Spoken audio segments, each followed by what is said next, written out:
Procrastination is slowly driving your relationship into intensive care unit.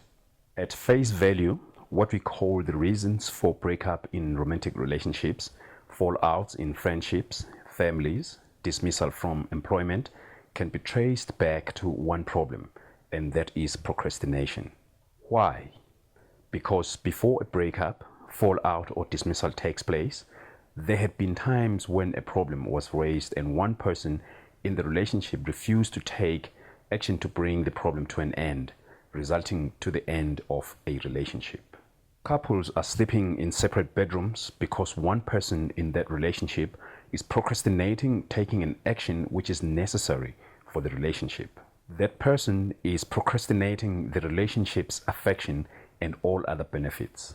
Until such action is taken, the relationship will remain cold and eventually end in an intensive care unit and finally die. Boundaries in relationships are very crucial, and once they are ignored, that marks the beginning of problems. When one person communicates to the other party about a boundary that has been broken, it is up to the one who broke the boundary to make things right by admitting to such, acknowledging the hurt caused by that violation, and be remorseful, taking action to ensure that such a violation does not happen again. However, if it carries on without any effort to change, unfortunately, the hurting party will not take it. In such cases, some will just stomach it and accept that the other party is not willing to change, but still stay in the relationship with some emotional limitations. At this point, the relationship is at risk of a very painful end. Just like a patient in intensive care unit on life support system but not responding to medical applications for recovery, and a decision is taken to switch off the life support system and the patient dies, so is a relationship with someone who does not respond in taking necessary action to resurrect that relationship. The life support of the relationship gets switched off. This includes avoiding certain topics to talk about, activities, and affection. This could be very devastating to the offender because in their eyes, all was well and a breakup was the last thing they expected. Before a relationship comes to an end, a decrease in benefits will be very visible.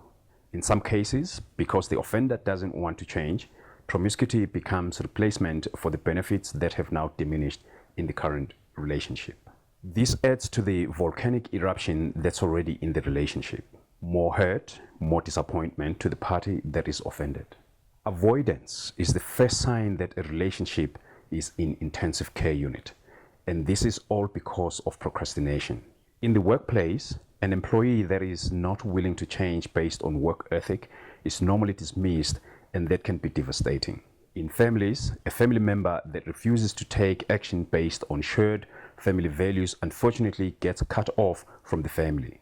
They are only family by blood and nothing else. This means cutting off of support from family members. This breeds all sorts of hatred and family feuds. This is all because of procrastination, which presents itself in stubbornness, empty pride, and arrogance. Sadly, before any relationship comes to an end, it's always one person refusing to take necessary action to avoid such painful ending. The unfortunate part is that while one is not working on keeping the relationship, automatically they are working on bringing it to an end. There is no vacuum, unfortunately. In any agreement that is being violated, it is always one person refusing to do what is right to maintain harmony. In relationships, it is very important to note that when the other party expresses their disappointment, it is not your place to tell them how they should feel. Yours is to acknowledge that your action has made them to feel that way. Thereafter, you must take the necessary action to remedy the situation. If not, you are delaying the harvest's beauty of that agreement. You are procrastinating all the good that is in that union. Taking action when you are supposed to is a proven blueprint or template to maintain agreements. You can easily avoid a breakup by just taking action that shows the other party that you value them.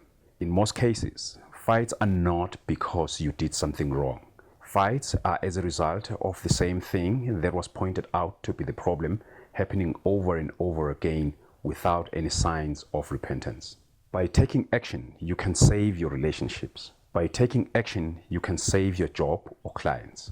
Put some respect to your name by not procrastinating what you are meant to do.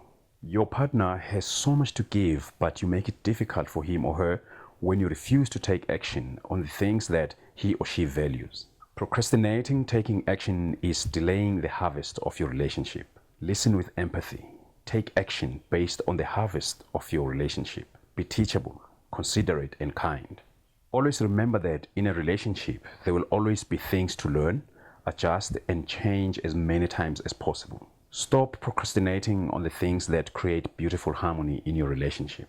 Sometimes it is very important to ask your partner on how they want you to love them. Once you know how, if you truly love them, just do those things. Do not shelve them and say you will do those things later. When you shelve them, you are creating a pile that you won't be able to handle at one go. Make it your priority to be present in your partner's emotional state. Do your part and you will reap a massive harvest from your partner. He or she will voluntarily do what he or she is supposed to do for you because your presence is fully felt. You have got this.